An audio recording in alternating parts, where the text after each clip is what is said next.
Yeah, thanks a lot.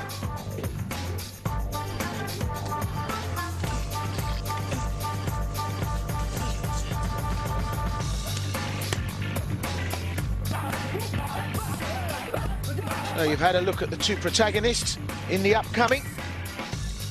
Both fairly tasty. I had to make a decision. I think Chahbari might have the edge, but we'll wait and see. I can only say good luck, and I see you in the ring.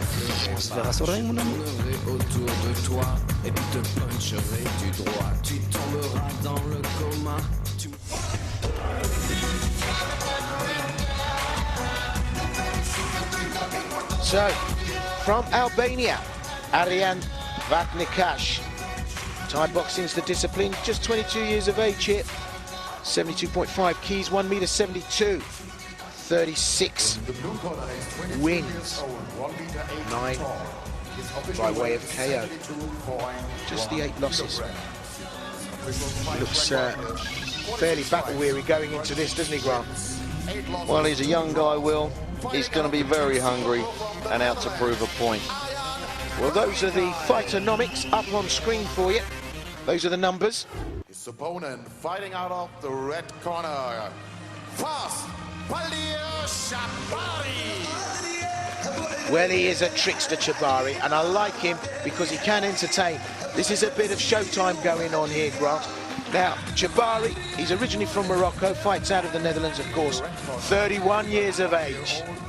He's got a lot more experience than Vatnikaj, and by his record, his KO record, he has got a lot more power. He's also been in there with the likes of Burkal, Porpramot, Will, so this guy has got genuine credibility. Yeah, a lot of class to go in against Porpramot. Those are the numbers.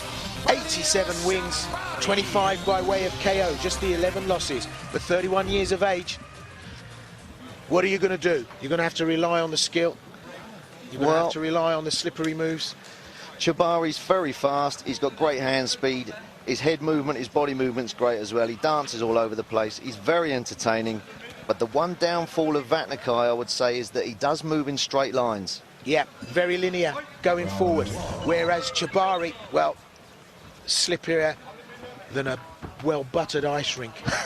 He really is, Chahbari. So, he began his boxing career training in Brummen, back with Kenneth McNack. So he's got good hand skills, proper boxer. Taken some titles as well. WFCA Thai Boxing World Champion, K1 Max Dutch 2006 finalist, the ISKA European Muay Thai Champion, and the WKN Muay Thai World Champion. So some scrambled egg on the lapel. Fights for Team Beast of the East. Trains with Wim Scharenberg. Both guys just getting their range in this first round, but both of them know that they each possess knockout power, so they're going to be switched on and waiting for a big one to unload. Well, I have to say, he's fairly static, Chahbari, and he had an easy ride in the quarterfinals. Once he starts to move, I think you're right, Grant, he's going to close down Vatnikaj because that linear movement, he's too slippery a customer, Chahbari, to be standing in one place too long to be on the end of anything meaningful. When you know that somebody like Chahbari is capable of, you know how entertaining he can be. You're on the edge of your seat watching a fight like this, waiting for him to pull something out of the bag. Well, he's standing head-on, toe-to-toe, trading with Vatnikaj. 3 3-minute rounds, K1 rules. Rick Koku, our referee, presiding over events. Look at the hands there, Grant. Yes. Boom, boom, boom, boom, boom. Like a little steam train. Vatnikaj was backing him up there. Chahbari looks like he may be blowing slightly.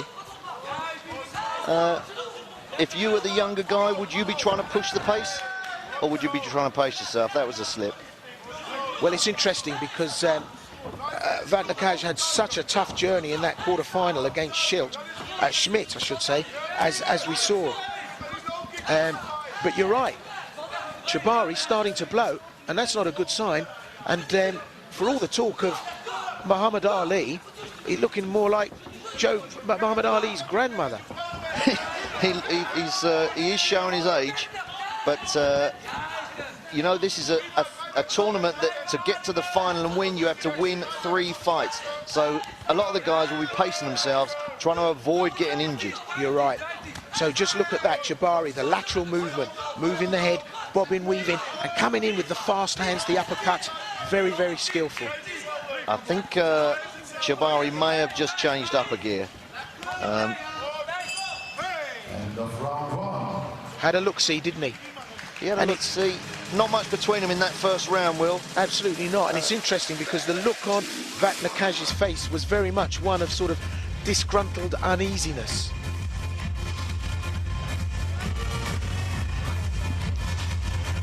So just a quick chance to recap on the slow-mo.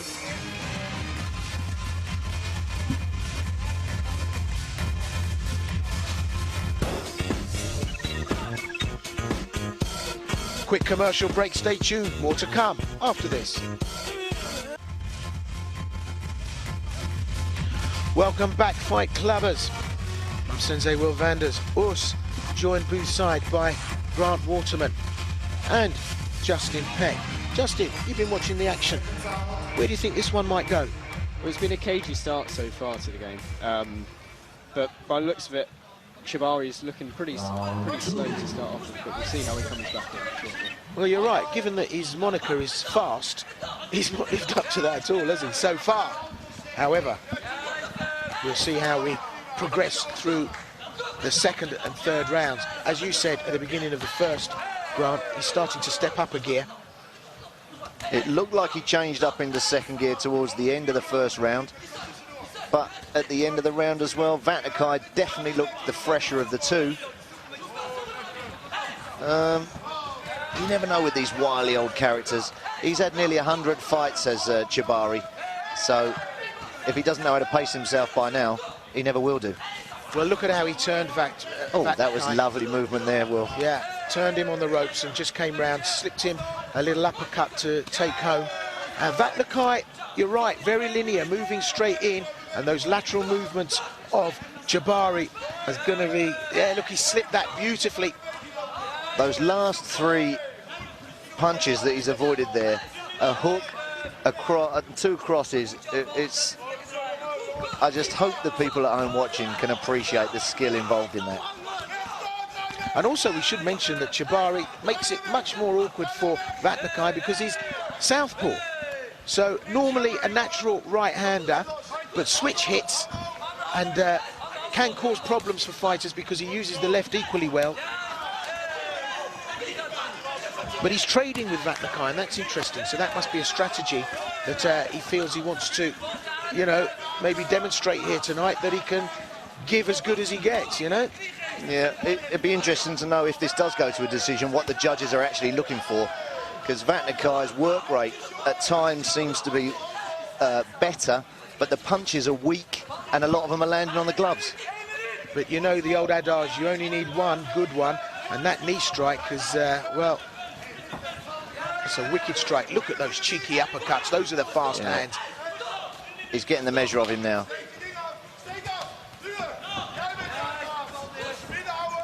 See, Vatnikaj's strikes now just don't seem to have anything behind them whatsoever. Whether he's trying to lull Chahbari into leaving himself open, I don't know. Well, he was well off point there with the low kick, so he's not got the measure or the range. He looks off point tonight, Vatnikaj. We saw that in the first outing in the quarter-final. He admitted as much. That was a tough fight for him. He's not firing on all cylinders, and you can't do that in a competition at this level against a man with the skill set of Chahbari. Justin, what do you make of it now? We've got under 10 seconds of this second round to go. Well, Chahbari does seem to be moving pretty slowly. He's blowing quite heavily, but as you say, Vatnikaj just doesn't seem to be punishing so far. Well, I think the face said it all at the end of the round. He threw his hands up as if to say, it's just not working for me. So frustration in that blue corner. Well, we may get a chance to revisit some of the action with the slow-mo. Dennis Cruel in the corner there of Vatnikaj. And interestingly enough, I should point out as well that Faldir Chahbari only has one eye that works. Good grief. Yes, only one eye works. He had an accident as a youth and lost an eye, or the use of the eye. You can see the glazed look. And so, yeah, 31 years of age, one good eye. And so if he takes a heavy shot and the referee looks in his eyes to see if he's okay, he's always okay. Well, I know in your time... or he's half okay. Well, yeah, 50%, good to go. But I know in your time you've made some very difficult calls, Grant, and I know, and I've said this earlier this evening, that people don't realise the job a referee has to do, and especially in MMA, where it's a different skill set again, where with chokes and holds, you've really got to make an assessment. Oh, that was a lovely left knee strike there, Will. Up it came. It looked quite casual, but when they land on the button, they do the job. So, irony there for Vatnikaj, that he may be leaving this competition in the way that he secured his win. It's in fantastic. The quarterfinals. He landed that knee strike, his right foot was still on the floor, and the knee came right up to the head of his opponent. Superb. Yeah, he's definitely got the measure of him now. Well, that front teep hit the jaw, and Vatnikaj has spent force.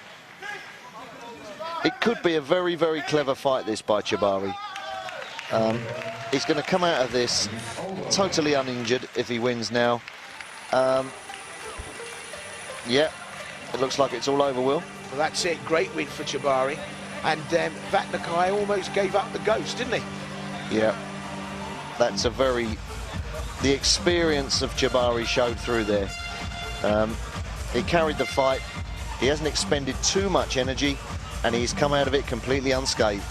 And he did start to blow. He didn't exactly look lemon fresh coming out for the second round, but you're right, this is the mastery of experience, and brilliant. So, great win for Faldir Chahbari. He goes through.